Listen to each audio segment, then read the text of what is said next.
Credo Mobile fights hard to enact progressive change and defeat regressive policies. Majority Report viewers can get up to $350 credit towards switching to the only progressive phone company. Go to credomobile.com/Sam right now.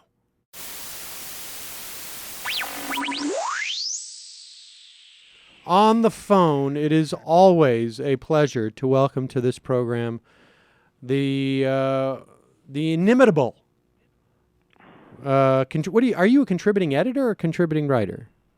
You had to search a little while for the word to praise me. I know, of course, because I was afraid of underselling. You were really searching, I think. Ari Berman, ladies and gentlemen, Ari Berman. Welcome to the program, Ari. Thanks for having me back, Sam. Pleasure is always mine. So, Ari, as we sit here basking in the glow of a couple of tenths of a percentage point taken off our economy over the past couple of weeks, and the Republicans, I don't know that they certainly lost, but I don't know that anybody else won. Frankly, we are still at sequester levels. Just quickly, give me your thoughts. Was it fun? Well, I mean, it doesn't really seem like, what are we celebrating here? I mean, this is going to happen all over again in 6 months. So really, basically, the hostage-taking continues. It's just that they postpone the hostage-taking for 6 months, and maybe they won't be able to do it down the road. But, I mean, basically, there is another deadline here. So essentially what this seemed to me is a pointless exercise, but it's a pointless exercise that could still be repeated. And so I think it's good that there didn't seem to be any real major concessions made, but at the same time, we should have never had this fight to begin with, and we certainly shouldn't be having it again. And we're having the completely wrong conversation when it comes to the economy, because the whole discussion is still under the frame of what should we cut, right, as opposed to how should we create jobs. How can we stimulate what is still a weak economy? Why are we funding the government at sequester levels when every economist says we need to be pumping more money into the economy? I mean, all those things aren't even really part of the conversation. So in that sense, yes, it was a tactical victory for the president and the Democrats, but in terms of the frame of the conversation, it's still a victory for the Republicans. There are two things that occur to me, and I want to move on to the stories that you've written in the Nation about what's going on the voting front. But one, I'm not convinced this is going to be replayed. I think it was Ryan Grimm made a very good point last night. I can't remember what maybe it was on Hayes' show, that the filing deadlines for primary challenges for a lot of these Republicans will fall before the next debt ceiling fight. And I think I don't think they're going to go down this road again.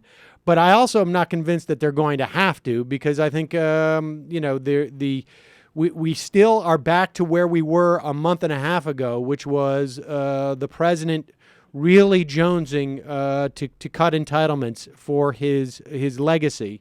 And the other thing that we don't hear, which I think is typical, is that I think the cries of those of us on the left, and I know you were one of them as well, in 2011, that the sequester deal, that whole machination was a disaster at the time, I think had been thoroughly vindicated, because at the end of the day, you're right, we are still operating at sequester level funding, and the leverage still is with the Republicans. It's just that they don't know what to do with it, but eventually these morons are going to get their act together, and they're going to end up meeting the president in a place where the president wants to go and where the Republicans want to go, but the rest of us, I don't think, are going to be terribly happy with it. Well, I think it's certainly true that the president, for some reason or another, has this soft spot for a grand bargain, and it doesn't seem to be something that he just did to posture for re-election. It seems to be something that he really believes in, that he wants to have this sort of Clintonian legacy of seeming like a responsible person quote unquote responsible when it comes to the deficit. And I guess he feels like if he can get this done, he can put it behind him and move on to other things. And so maybe the slightly more thoughtful Republicans, I hate to lump Paul Ryan into this group, but I mean he certainly seemed slightly more thoughtful during the whole last government shutdown debacle, particularly compared to some of his Tea Party compatriots. But I think they realize that the president has a soft spot. He offered Boehner an incredible deal from Boehner's standpoint in 2011, if you remember. Yep. And Boehner turned it down. So the question is, would Obama accept a deal like that? Would Republicans accept it now, knowing that that's probably going to be their best offer? Or basically, will the extremity of the Tea Party prevent them from taking what in a normal course of things would be a very good deal for Republicans? So, I mean, there's already a precedent here for Republicans getting a lot of what they want and for the president compromising. I just don't know what the political circumstances will be. I mean, it's funny that essentially Boehner held a vote that he could have held from the very beginning, getting a lot of Democrats and a lot of Republicans, and it's worth mentioning he could do that on a lot of bills right now that could pass. I mean, we could have immigration reform tomorrow if he would hold that vote. We could probably have gun legislation tomorrow if he held that vote. I mean, there's a lot of things that could get done if Boehner was willing to break the so-called Hastert rule. He's shown that he'll break it, but he'll only break it really when like the entire fate of the American economy is on the line. Right. I mean, look, the bottom line is this is a fundraising bonanza for a lot of the Republicans, and it is just showering money on their entire operation. That's the one thing that I think is completely overlooked, is that this is all looked through the left and the center left, and the center seems to perceive this through the lens of ideology. And I think it's far more easy to explain if you just look at this as a cottage industry. And, essentially to the extent that there is a Republican Party, the aligned interests are really more towards just being a very narrow sort of regional party, because it all does well for them. I mean, the radio, the radio metaphor would be you've got three types of audience listeners: P1s, P2s, P3s. And P1s are your most rabid fans. And what's happened with the Republicans is they've lost the P3s. They're willing to give up the P2s as long as they can get their P1s to listen to every moment that they're on the air and everything that comes with it. If you look at it first from the standpoint of members of Congress, I mean, so many of these Republican members of Congress are worried first and foremost about a primary challenge. They're not worried about the general election. I mean, it's like the 1950s South, when segregationist Democrats, all they had to do was win the primary, and they were guaranteed to win the general election. I mean, this is something that I wrote about recently. And so for them, I mean, for these Tea Party Republicans, I mean, the shutdown really doesn't hurt them because it just protects their right flank. Then for the National Party, you have, for example, the Ted Cruzes that are exploring, a possible presidential run, and they're raising tons of money. They're getting a ton of Tea Party support. They're doing well among the rank and file in states like Iowa. And you see, for example, people like Rand Paul following them, Marco Rubio's following them. I mean, Marco Rubio's an interesting test case. I mean, at the beginning of the year, he was pushing immigration reform.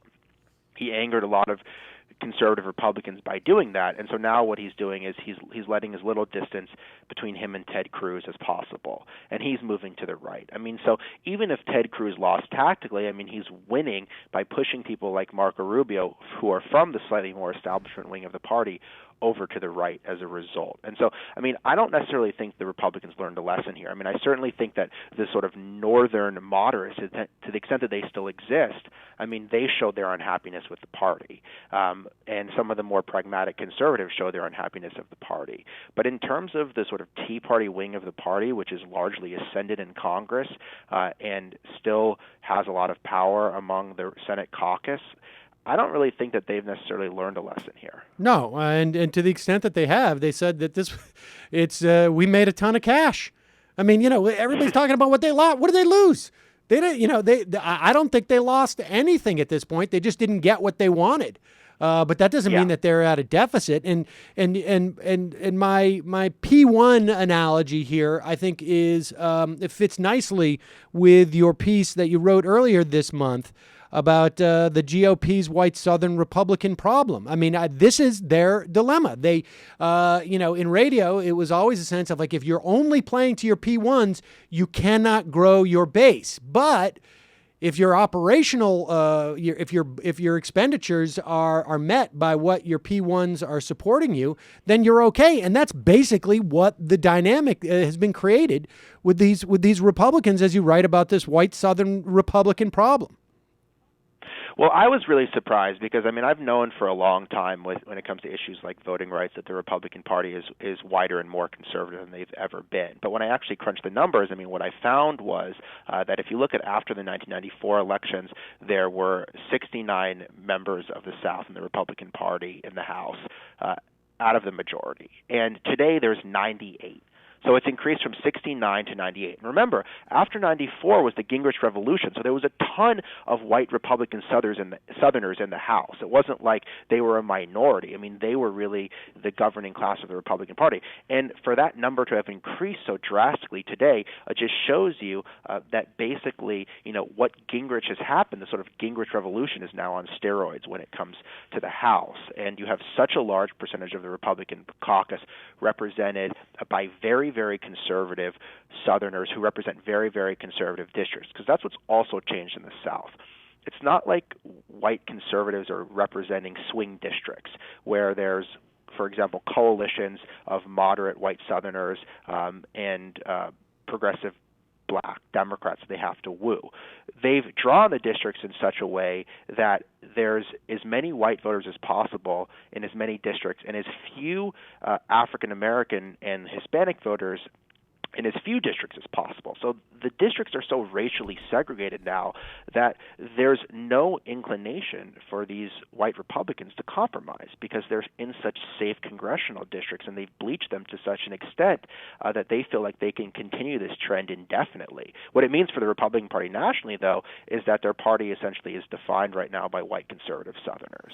And you quote Charlie Cook that between 2000 and 2010, the non-Hispanic white share of the population fell from 69% to 64%, but after the census redistricting that took place in 2010 and after the 2012 elections, the non-Hispanic white share of the average Republican House district jumped from 73% to 75%.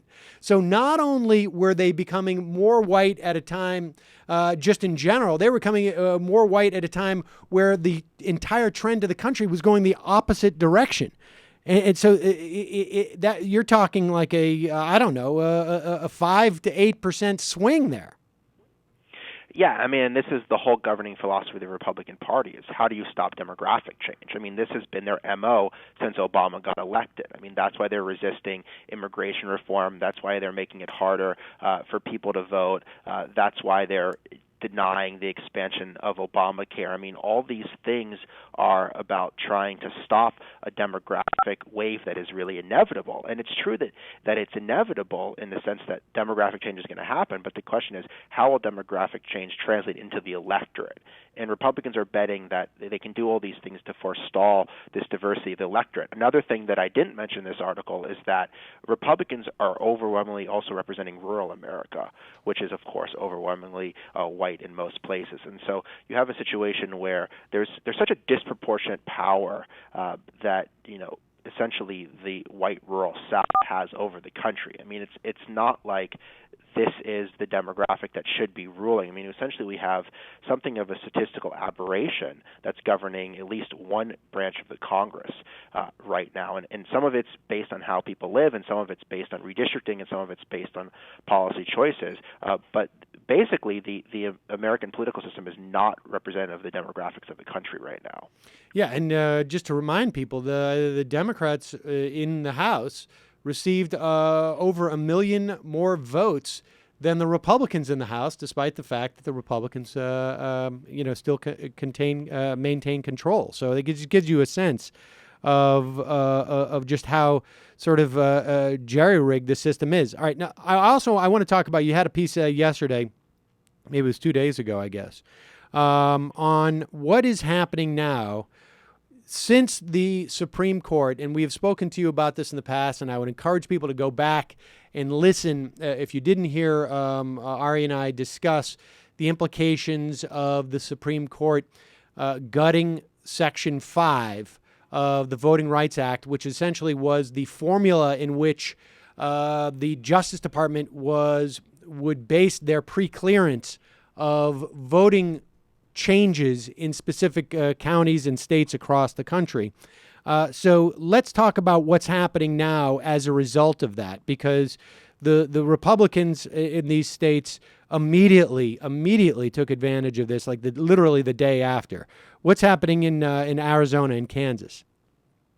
Okay, so you mentioned that, yeah, I mean, right after the decision, basically 8 southern states decided to either pass or implement new voting restrictions.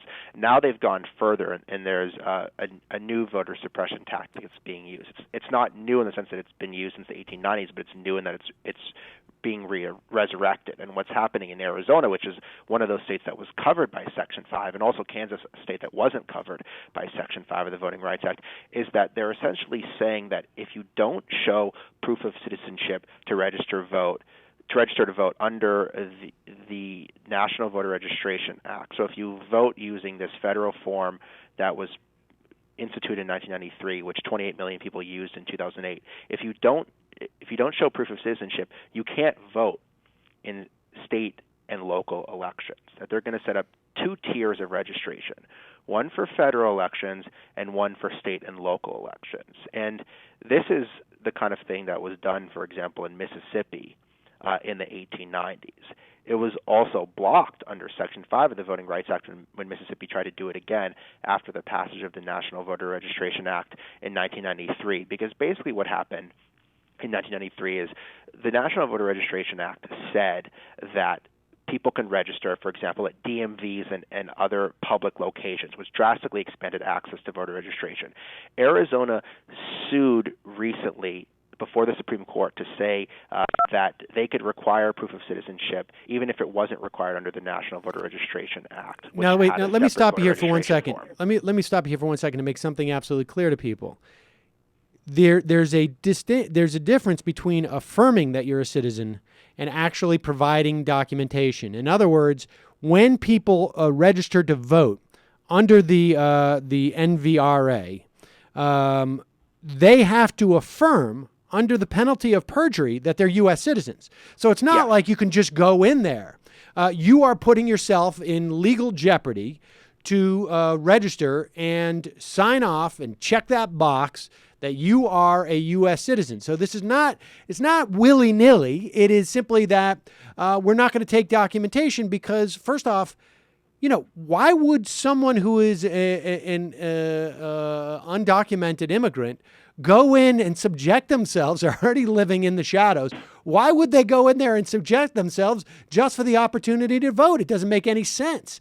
No, I mean, of course, it's a crazy hypothetical, and there's no evidence that that's actually happening, that non-citizens are voting any sort of large numbers or that they're registering any sort of large numbers. But anyway, basically, Arizona said before the Supreme Court that proof of citizenship should have to be required no matter how you register to vote. The Supreme Court said no. They said that simply affirming that you're a citizen under penalty of perjury on the NVRA form was enough. It was a 7-2 decision drafted by Scalia, of all people. And basically, you know, Arizona has interpreted this decision as a green light for them to set up these 2 different registrations and to prevent people who don't show proof of citizenship from voting in state and local elections, which is crazy. I mean, you're disenfranchising possibly thousands of people and, you know, preventing them from voting in some of the most important offices, state legislative offices, mayor's races, all sorts of different local offices that matter a lot. So, I mean, this is something that I think is sure to be challenged legally. It's drawing a lot of scrutiny, and it's recalling a lot of bad memories. And I think one of the reasons people are so upset about it is because Arizona would have had to clear this voting change with the federal government. And there's a belief, based on the fact that the federal government blocked this already in Mississippi in the 1990s, that it would have been blocked in a place like Arizona. Kansas, they would have to sue under a different part of the law because Kansas didn't have to clear its voting changes with the federal government. But nonetheless, I mean, right now, it's just so much harder to block these kind of voting changes without Section 5 of the Voting Rights Act. Yeah, so just so the people are clear here, I mean, this is basically saying you could go and register to vote in federal elections. You can vote for your congressperson, you can vote for your senator, you can vote for the president, and then you have to basically register a second time to vote in local elections. Just that aspect of it, even if you didn't even require any further documentation, would be enough to disenfranchise people. And we've seen study after study after study. It varies, obviously, from state to state as to what the numbers are. But the states themselves have come up with numbers of just how many legitimate voters, registered voters, who simply do not have the documentation that is being required. Not everybody has a driver's license. Not everybody has access to their birth certificate. Not everybody can go a second time and take time off of work to go and register, et cetera, et cetera, et cetera. So this. Well, we know, for example, and we know after Arizona passed its proof of citizenship law in 2004, for example, which was subsequently blocked by the courts, that 30,000 people were prevented from registering to vote. I mean, that's a pretty substantial number of people. In Kansas right now, 17,000 voters have been prevented from registering because the DMV hasn't transferred their citizenship documents to local election officials. So, I mean, these are people that have met the proof of citizenship requirement, and they still can't register to vote. Not to mention that, according to the Brennan Center for Justice, up to 7% of people don't have proof of citizenship documents. Obviously, people aren't carrying a passport around a lot of times when they're registering to vote at a concert or something like that. I mean, and so this is something that is incredibly costly and confusing for election administrators. It's really confusing for voters. It makes it very hard for groups to conduct voter registration drives. It's just another example of how states are needlessly making it more difficult to cast a ballot and to even register to vote. Now, if the Department of Justice, the Civil Rights Division, if they are aggressive at this, okay, because I just want we give a broader explanation here. People should know that that Section 4 of the Voting Rights Act, just tell us what Section 3, Section 4, and what Section 5 had done, because I'm curious if, and I want you to lay that out for people, because I'm curious if the Department of Justice gets aggressive on this. It seems to me that finding that these states are doing this, when there's already an establishment that on a federal level, you have a sort of a lower bar, I guess, to vote. Could this be a means to opt in these counties in these states if the Department of Justice takes them to court and finds that these voting requirements are sort of racially motivated in some way? Okay, so there's really four important provisions of the Voting Rights Act. One is Section 5, which I already mentioned, which says that states with the worst history of discrimination have to clear their voting changes with the federal government. The Supreme Court has said, okay, that's basically theoretically okay, but they struck down Section 4, which is the states that are covered under Section 5. So right now, Section 5 still exists. Theoretically, yes, you could clear a voting change, but no states are subject to it. So Congress has Section to draft. 4 is the formula which says that Section 5 applies to you.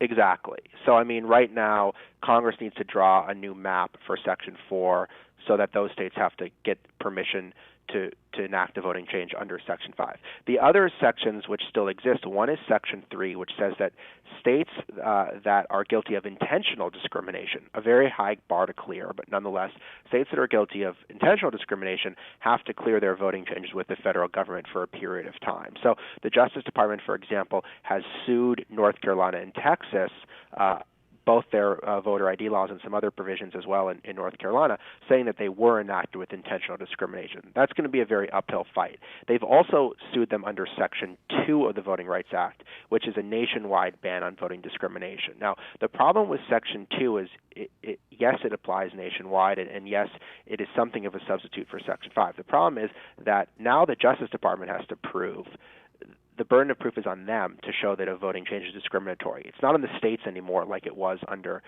Section 5. And so these are very time-intensive lawsuits. They're very expensive. There's a very high burden for the Justice Department to clear to just win a Section 2 suit, not to mention that they would have to show intentional discrimination to win under Section 3. And so, for example, in North Carolina and Texas right now, where the Justice Department is sued, under Section 5, North Carolina and Texas would have had to show the burden of proof. These trials would have happened quickly. It would have been a very swift process. Now this could take a year or longer to deal with in court. We don't know what the outcome will be. In the meantime, the voting changes are in effect. They're not suspended. And so for all that reason, there's just many fewer tools at the Justice Department's disposal than there were before. They're doing their best, but it's just much harder. Okay, and so one of the other things that I think sort of gets lost in this conversation, Zachary Roth at MSNBC.com had a piece where he is looking specifically at Beaumont, Texas, and a school committee fight essentially, that wherein Beaumont is trying to change the way members of the school committee are elected, essentially to get rid of the majority of African Americans who sit on the board. And this is something where Section 5 has kicked in the past, but of course we no longer have Section 5 anymore. I mean, just tell us about this, because I think this also reveals just how sort of the scope of Section 5 and how important it is on a local level as well. So 85% of the Justice Department objections in Section 5 cases have been at the local level. They've been able to, for example, to protect Black, Hispanic, other minority representation on school boards and city councils and county commissioner's office and in state legislatures all throughout the South. And that's been super important because obviously these are people that run the day-to-day operations in towns and cities and counties. And so this is where the offices make the most difference. This is also where you hear the least about. So, for example, under Section 5, it was very easy for the Justice Department to intervene in a mayor's race or in a school board race. But without Section 5, it's very hard to bring a challenge in these local races. It's very expensive. It's hard for the plaintiffs to get the funds. It's hard for lawyers to bring these kind of challenges. Nobody really knows about the voting changes. A lot of times they happen in these small towns, so people aren't aware of them. They don't get national news, for example. And so I think that's where you're going to see the biggest impact of Section 5. There are certainly going to be these statewide cases like in North Carolina and Texas that get a lot of attention. But there's going to be so many other changes where, for example, as you mentioned, I mean, basically what happened in Beaumont, Texas is a white minority on the school board has essentially tried to nullify the Black majority in that town. They were blocked from doing so under Section 5.